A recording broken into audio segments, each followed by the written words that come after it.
Rahayu,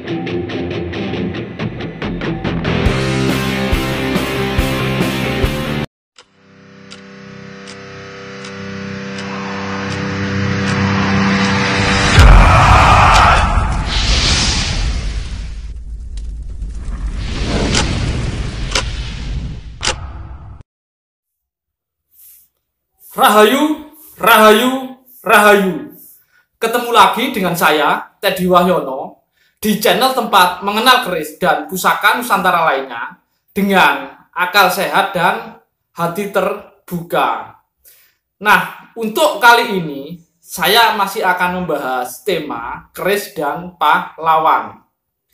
Karena memang tanggal 10 November nanti kita memperingati Hari Pahlawan. Nah, untuk kali ini saya akan membahas salah satu pendiri bangsa Indonesia ya, yaitu tentang Bung Karno. Dan tentu saja beliau ini bersama pendiri bangsa yang lain mendirikan Negara Kesatuan Republik Indonesia dengan bendera merah putih dan memiliki semboyan Bhinneka Tunggal Ika. Dan itu tentu dengan pemikiran yang matang. Dan nanti juga saya akan membahas beberapa pusaka Bung Karno ya. Sebenarnya ada banyak pusakanya, tapi sebenarnya yang utama kayak yang sering dibawa itu adalah yang berupa tongkat komando. Tongkat komando. Jadi ini salah satu contoh tongkat komando ya. Lalu ada keris ya. Jadi ada keris. Mungkin teman-teman sering lihat fotonya. Dan ada pedang.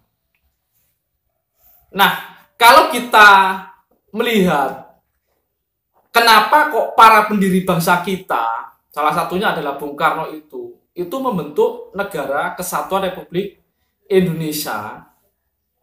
Terus kenapa kok benderanya itu berwarna merah putih dan kenapa memakai semboyan Bhinneka Tunggal Ika? Nah, sebelum saya bahas, buat teman-teman yang belum subscribe, silahkan subscribe dulu biar tidak ketinggalan informasi dari channel ini. Jadi, bentuk Negara Kesatuan Republik Indonesia, bendera yang warnanya merah dan putih, pakai semboyan Bhinneka Tunggal Ika, sebenarnya itu sudah menunjukkan bahwa para pendiri bangsa ini, mereka itu memiliki pengetahuan sejarah dan budaya tentang negeri ini dengan cukup baik. Karena kayak Negara Kesatuan Republik Indonesia itu memang jauh sebelum kemerdekaan kita. Itu leluhur kita memang sudah jadi punya cita-cita. Jadi istilahnya menyatukan Nusantara. Jadi yang memang tercatat jelas dari beberapa catatan kuno itu jelas dari mulai era Kertanegara, Raja Singosari.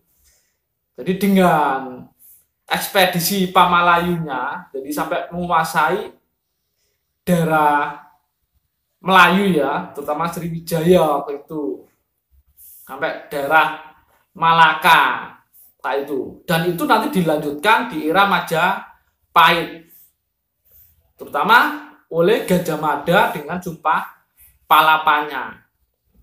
Jadi untuk menyatukan Nusantara itu di bawah Panji Majapahit. Jadi semuanya sangat berhubungan. Jadi pendiri bangsa kita itu tahu ya. Jadi memang budaya bangsa kita itu sangat beraneka ragam. Zaman dulu pun banyak kerajaan-kerajaan, banyak pulau.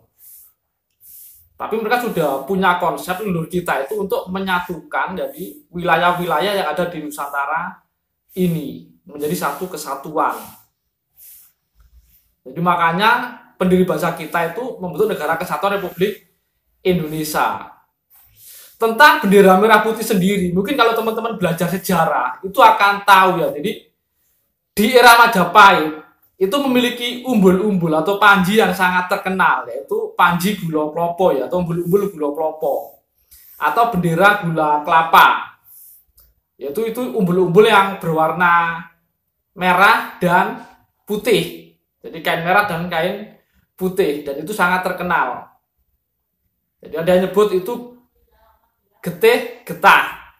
Getih itu darah ya. Getah itu yang caitannya pohon yang warna putih. Jadi simbol merah putih itu memang sudah sangat populer di era Majapahit. Dan setiap ekspedisi itu jadi umbul-umbulnya atau benderanya itu adalah gula kelapa atau merah dan putih. Terus berikutnya, jadi di era Majapahit itu, jadi di sekitar abad 14 itu era Majapahit ya. Jadi seorang empu penulis. Jadi ini empu bukan pembuat keris ya, tapi empu yang penulis, jadi menulis sebuah kitab ya, yang terkenal dengan kitab Sutasoma atau Kakawin Sutasoma. Itu kalau nggak salah di sekitar pupuh 139 bait 5 ya. Itu jadi ada sebuah frase kalimat yang berbunyi Bhinneka Tunggal Ika, Tanhana Dharma Mangorwa. Artinya walaupun berbeda, beraneka ragam, tapi sebenarnya tetap satu kesatuan. Dan tidak ada kebenaran atau dharma yang bersifat rancu. Nah, itu Bhinneka Tunggal Ika. Jadi para pendiri bangsa kita, termasuk Bung Karno, itu memang benar-benar paham sejarah kita. Termasuk budaya tentang pusaka, perkerisan. Bung Karno itu sangat-sangat memahami sekali gitu loh. Bahkan beliau bangga dengan yang namanya keris dari Indonesia. Makanya beliau sering memamerkan keris-kerisnya ke pemimpin negara lain. Jadi salah satunya ke Fidel Castro ya. Jadi salah seorang sahabat beliau. Mungkin teman-teman bisa lihat banyak fotonya.